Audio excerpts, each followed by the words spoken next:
بسم اللہ الرحمن الرحیم۔ فلائی نیوز کے تمام دیکھنے اور سننے والوں کو خوش آمدید۔ اگر آپ ہمارے چینل پر نئے ہیں تو سب سے پہلے چینل کو سبسکرائب کر دیں اور بیل آئیکن کو پریس کر دیں اور ہماری ویڈیو کو پورا دیکھیں تاکہ دنیا کی معلومات سے آپ باخبر رہ سکیں۔ آئے بڑھتے ہیں خبروں کی جانب۔ ملک کی بگڑتی معاشی صورتحال کو سنبھالنے سابق صدر آصف علی زرداری میدان میں آ گئے۔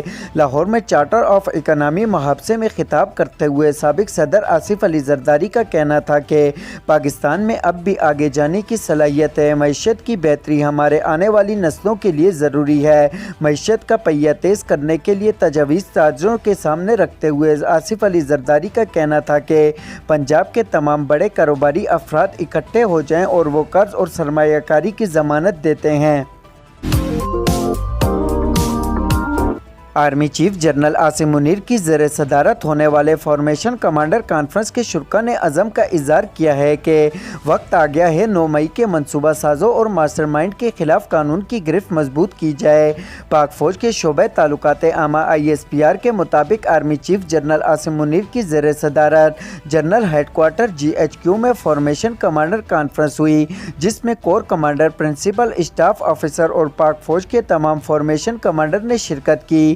ISPR کا کہنا ہے کہ فورم نے شہداء کی عظیم قربانیوں کو زبردست خراج تحسین پیش کیا اور کہا کہ ریاست پاکستان اور مسلح افواج اور شہداء کے اہل خانہ کو ہمیشہ عزت و احترام کے ساتھ رکھیں گے۔ پاکستان تحریک انصاف کے چیئرمین عمران خان سے وائس چیئرمین شاہ محمود قریشی نے زمان پارک میں ملاقات کی۔ شاہ محمود قریشی تقریباً 1.5 گھنٹہ زمان پارک میں رہے اور پھر چیئرمین PTI سے ملاقات کے بعد زمان پارک سے روانہ ہو گئے۔ شاہ محمود قریشی نے زمان پارک سے واپسی پر میڈیا سے گفتگو سے گریز کیا۔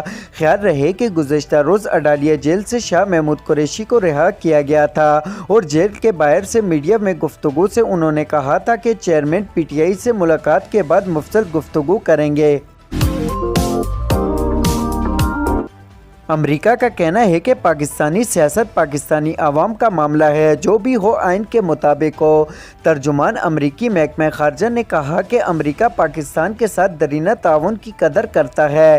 چیئرمین PTI کے امریکہ پر لگائے گئے الزامات کے سوال پر ترجمان نے کہا کہ پہلے بھی کہہ چکے ہیں، ایسے الزامات غلط ہیں۔ وزیر خارجہ بلاول بھٹو زرداری کے دورہ عراق کے موقع پر بغداد میں پاکستانی سفارتخانے کی نئی عمارت کا سنگ بنیاد رکھ دیا، جبکہ پاک عراق بزنس فورم اور دونوں ملکوں کے درمیان بزنس کونسل کے قیام کا بھی اعلان کیا۔ سفارتخانے کے سنگ بنیاد رکھنے کی تقریب میں عراق کی نائب وزیر اعظم اور وزیر خارجہ فواد حسین بھی بلاول بھٹو کے ہمراہ تھے۔ عراق میں پاکستانی سفیر احمد امجد علی اور پاکستان میں عراقی سفیر حامد عباس لطفی بھی تقریب میں شریک تھے۔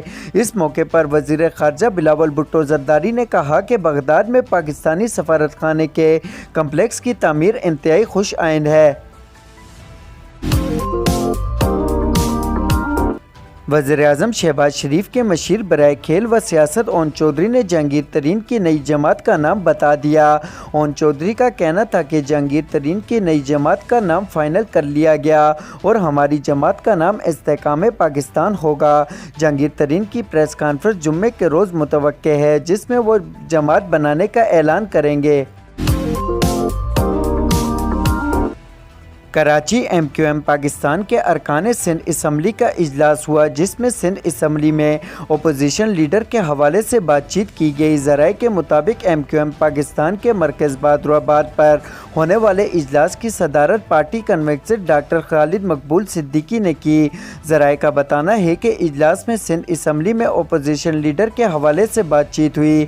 ارکان اسمبلی میں اپوزیشن لیڈر کے حوالے سے اپنی اپنی رائے دی۔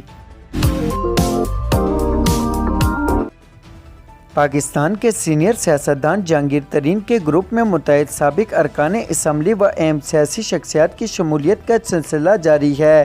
سابق مشیر وزیر اعلیٰ پنجاب برائے آفاق و مذہبی امور رفاقت علی چشتیہ سے سابق MPA ممتاز میری اور ساہیوال سے سابق MPA میر ارشاد کاٹھیانہ نے جہانگیر ترین گروپ میں شمولیت کا اعلان کیا۔